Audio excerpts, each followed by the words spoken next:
So let's cut through the political speak and get a better idea of what's actually going on and how it will work. Who better than our business editor, Kate Moody, to provide us with that? Always straight talking, Kate. We appreciate your style and your advice and most of all your analysis. The countries that bore the brunt of the pandemic are aligned to receive the most funds. What do we know about how these funds will be broken down? Well, each country is going to have to draw up a proposal explaining just how they're going to use the money. The grants are going to be allocated using a formula that balances member states' population and unemployment rates with the economic damage that's been directly caused by this pandemic. Now, as you can see, some countries have already laid out their wish lists, if you will.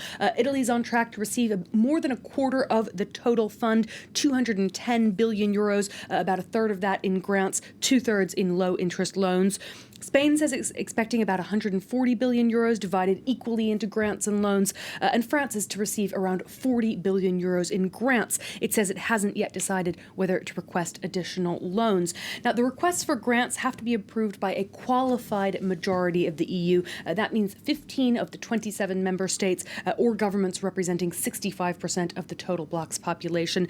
Member states will be able to challenge but not unilaterally veto requests if they don't meet certain conditions. If they aren't linked to the necessary economic reforms, for example, or if they're found to be flouting EU rules or democratic values. Around 2/3 of the money, is set to be distributed in 2021 and 22. And it's worth noting that countries that don't draw out as much money will see that balanced out, if you will, with rebates. It's essentially reductions in the amount of money that they'll be asked to contribute to future EU budgets. And that's something that really helped sway those frugal four that we've been talking about. Indeed, the frugal four. Indeed. So how will it all be paid back then, Kate? Tell us more about this. Well, it's the question not just of the day, but I think of a generation, certainly. The deadline that's been set is 2058. So it's far enough away, really, that a lot of these details are being left, it has to be said, to future administrations. The 750 billion euros is going to be raised by the bloc as a whole on the financial markets. It's the first time that the EU has issued joint debt on this scale. The 390 billion in grants is also going to be paid back by the EU as a whole.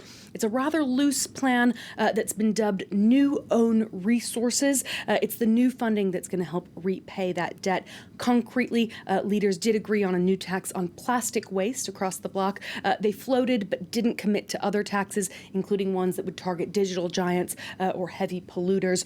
Now, individual states will then be responsible for repaying the 360 billion euros in loans that they receive. The French government, we know, is largely relying on strong economic activity to generate its funds. This evening on TF1, Emmanuel Macron said that corporations are going to be asked to contribute more, but not individual taxpayers in France. He indicated that corporations which don't play by European rules will be targeted specifically with higher levies, again singling out tech giants who are going to be facing a new French tax this year and possibly an EU-wide tax in the future. But it has to be said there's still no real clear roadmap for repaying the total sum of this recovery fund, and it's likely to hang over EU budget and policymakers for decades to come.